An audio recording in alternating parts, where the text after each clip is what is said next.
नमस्कार, India voice पर बहुत स्वागत है आपका। मैं हूं आपके साथ प्रियंका मिश्रा। बुलेटिन की करेंगे शुरुआत। मुरादाबाद की रामगंगा नदी से एक वीडियो वायरल हुआ है जिसमें कुछ युवक रामगंगा पुल से नदी में छलांग लगाते हुए नजर आ रहे हैं। बता दें कि पिछले 3 से 4 दिनों से रामगंगा नदी ने रौद्र रूप धारण किया हुआ है, जिससे ग्रामीण इलाकों में रामगंगा का पानी भरा हुआ है, तो वहीं शहर के निचले हिस्सों में भी कई फीट पानी भरने से लोग परेशान नजर आ रहे हैं। इसके बावजूद कुछ युवक इसे मौज मस्ती मानते हुए पुल से रामगंगा में मौत की छलांग लगा रहे हैं। बताया जा रहा है कि पिछले दिनों एक साथ 3 बच्चे भी रामगंगा में डूब चुके हैं, जिनमें से एक की बॉडी तो आज तक बरामद नहीं हो पाई है, लेकिन इसके बावजूद भी पुलिस प्रशासन की तरफ से कार्रवाई नहीं की जा रही। तो तस्वीरें यहाँ पर वीडियो के बारे में जानकारी मिल रही है कि वीडियो वायरल हो रहा है और लगातार रामगंगा नदी को खेल का साधन बनाने की कोशिश युवकों के द्वारा की जा रही है और उस पर पुलिस के द्वारा कोई कार्रवाई नहीं की जा रही है। बात करेंगे अगली खबर की। सपा नेता आजम खान के ठिकानों पर इनकम टैक्स के छापे का आज दूसरा दिन है। बता दें कि 24 घंटे बीत जाने के बाद भी आजम खान के ठिकानों पर इनकम टैक्स की रेड लगातार जारी है। तो वहीं इनकम टैक्स के 30 से 40 लोगों की टीम बुधवार सुबह से ही आजम खान के परिवार से पूछताछ कर रही है।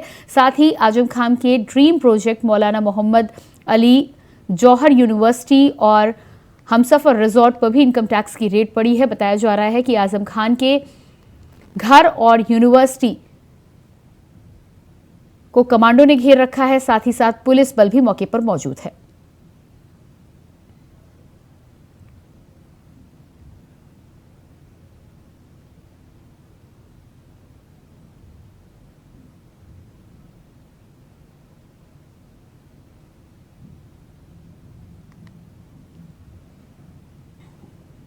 समाजवादी पार्टी के वरिष्ठ नेता आजम खान के ठिकानों पर इनकम टैक्स की छापेमारी जारी है, जिसको लेकर संभल के सपा सांसद डॉक्टर शफीकुर रहमान वर्क ने कहा है और विरोध किया है कि आजम खान के साथ ही साथ जुल्म ये जाती है। अगर कोई काम जुर्म है तो जुर्म की हैसियत से कार्रवाई की जाए, किसी को टारगेट कर कार्रवाई नहीं की जानी चाहिए। साथ ही उन्होंने आजम खान को अपना पुराना साथी बताते हुए कहा कि उनका आजम खान से गहरा नाता है। बाबरी मस्जिद कमेटी और समाजवादी मैदान में वो दोनों साथी रहे हैं।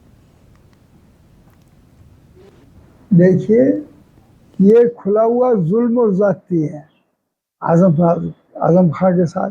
ठीक है, अगर उनकी निगाह में कोई काम जुर्म है तो जुर्म की हैसियत से उसमें कार्रवाई करें, एक्शन लें, लेकिन ज्यादती करना और इंसानियत के खिलाफ, मतलब ये कि एक इंसान को इंसानियत की जिंदगी नहीं गुजारने देना और इतना जुल्म करना, ये जुल्म अच्छा नहीं है।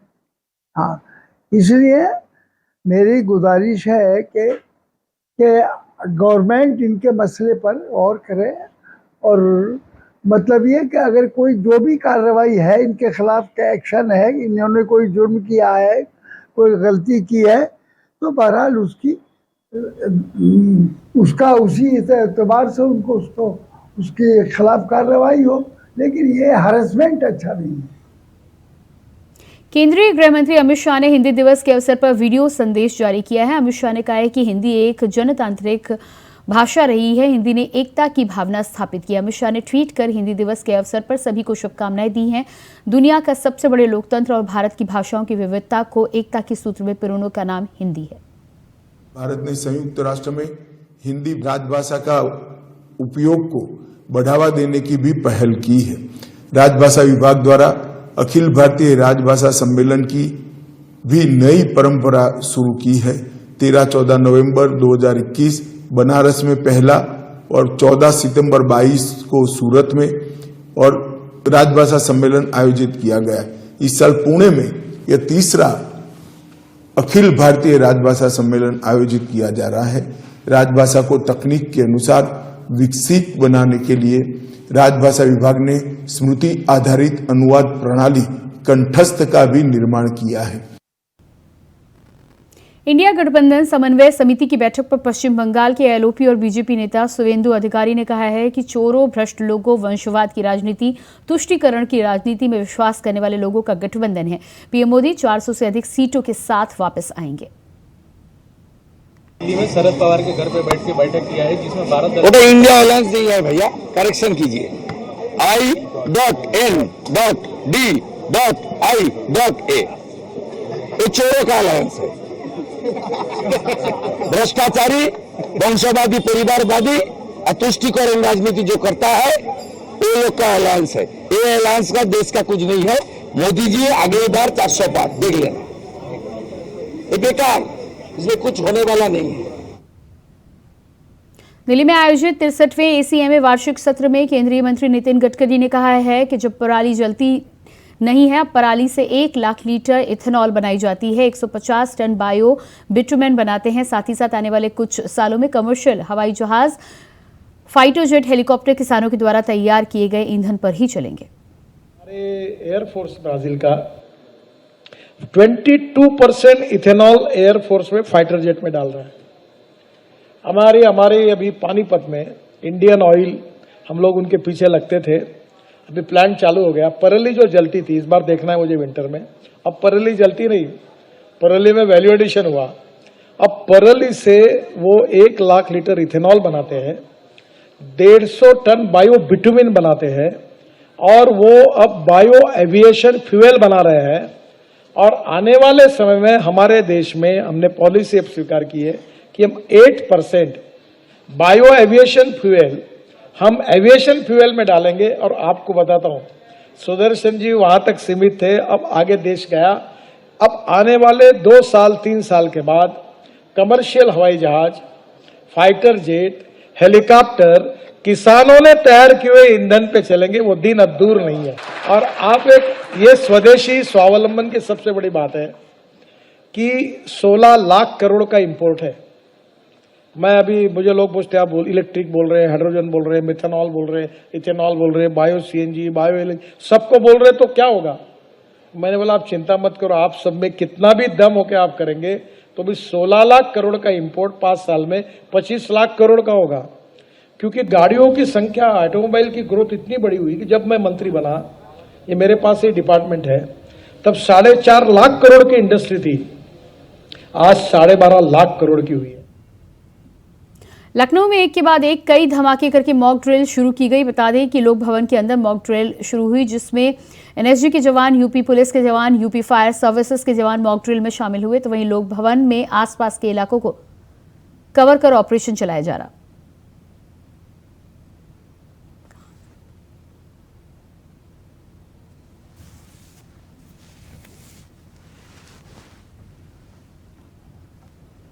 और इसके बाद आइए आपको सीधे लिए चलते मध्य प्रदेश के सागर, जहां पर पेट्रोकेमिकल प्रोजेक्ट का शुभारंभ कार्यक्रम में प्रधानमंत्री नरेंद्र मोदी जनता को संबोधित कर रहे हैं।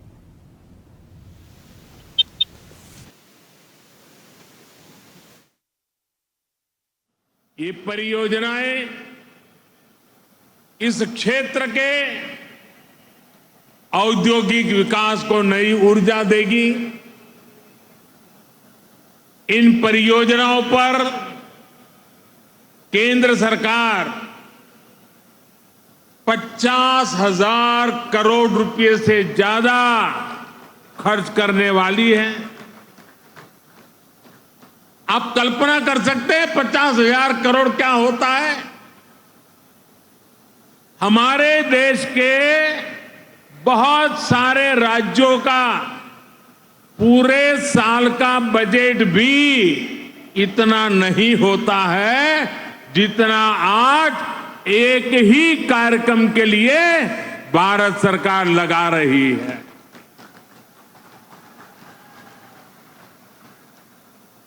ये दिखाता है कि मध्य प्रदेश के लिए हमारे संकल्प कितने बड़े हैं।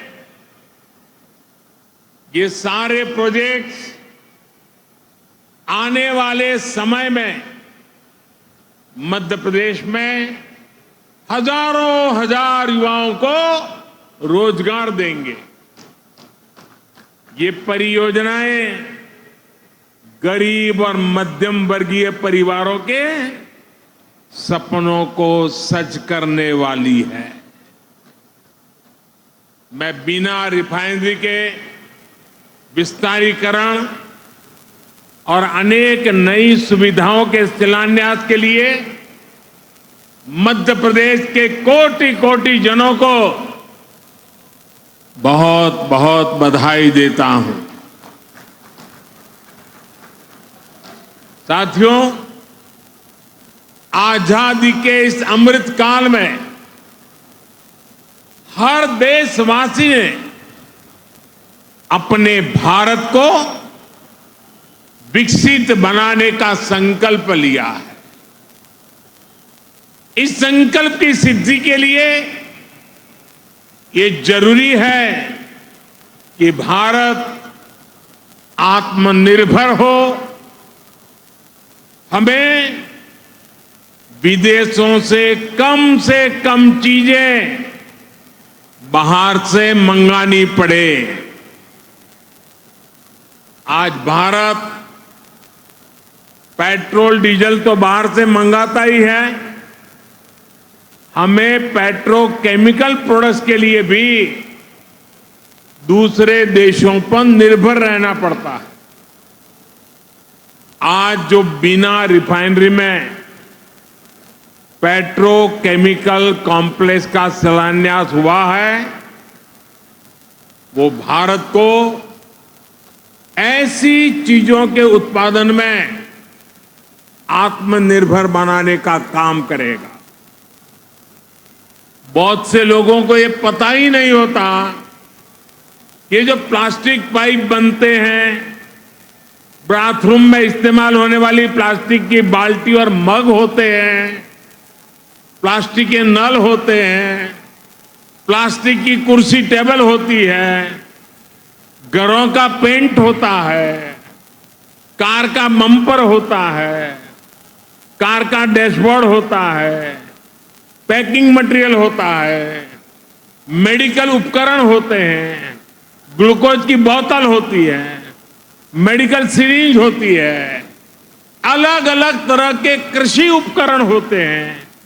इन सभी में पेट्रोकेमिकल की बहुत बड़ी भूमिका होती है। अब बीना में बनने वाला ये आधुनिक पेट्रोकेमिकल कॉम्प्लेक्स इस पूरे क्षेत्र को विकास की नई ऊंचाई पर ले देगा, ये मैं आपको गारंटी देने आया हूं। इससे यहां नई नई इंडस्ट्री आएगी, यहां के किसानों, यहां के छोटे उद्यमियों को तो मदद मिलेगी ही, सबसे बड़ी बात है मेरे नौजवानों को रोजगार के भी हजारों मौके मिलने वाले हैं। आज के नए भारत में मैन्युफैक्चरिंग सेक्टर का भी कायाकल्प हो रहा है। जैसे जैसे देश की जरूरतें बढ़ रही हैं, देश की जरूरतें बदल रही है, मैन्युफैक्चरिंग सेक्टर को भी आधुनिक बनाना उतना ही जरूरी है। इसी सोच के साथ आज यहां इस कार्यक्रम में एमपी के 10 नए इंडस्ट्रियल प्रोजेक्ट पर भी काम शुरू किया गया है। नर्मदापुरम में रिन्यूएबल एनर्जी से जुड़ी मैन्युफैक्चरिंग जोन हो, इंदौर में 2 नए आईटी पार्क्स हो, रतलाम में मेगा इंडस्ट्रियल पार्क हो, ये सभी मध्य प्रदेश की औद्योगिक ताकत को और ज्यादा बढ़ाएंगे। और जब मध्य प्रदेश की औद्योगिक ताकत बढ़ेगी तो इसका लाभ सबको होने वाला है। यहां के नौजवान, यहां के किसान, यहां के छोटे छोटे उद्यमी, सभी की कमाई बढ़ेगी, सभी को ज्यादा से ज्यादा नए अवसर मिलेंगे।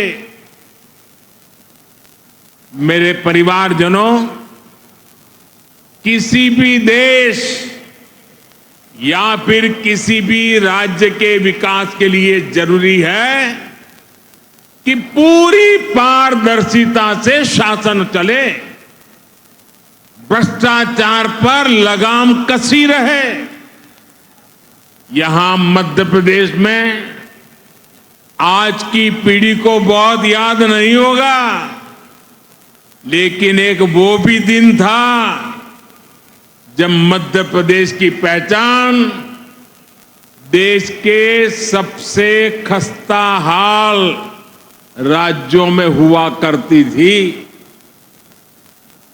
आजादी के बाद जिन्होंने लंबे समय तक एमपी में राज किया, उन्होंने भ्रष्टाचार और अपराध के सिवाय एमपी को कुछ भी नहीं दिया दोस्तों, कुछ भी नहीं दिया। वो जमाना था एमपी में अपराधियों का ही बोलबाला था। कानून व्यवस्था पर लोगों को भरोसा ही नहीं था।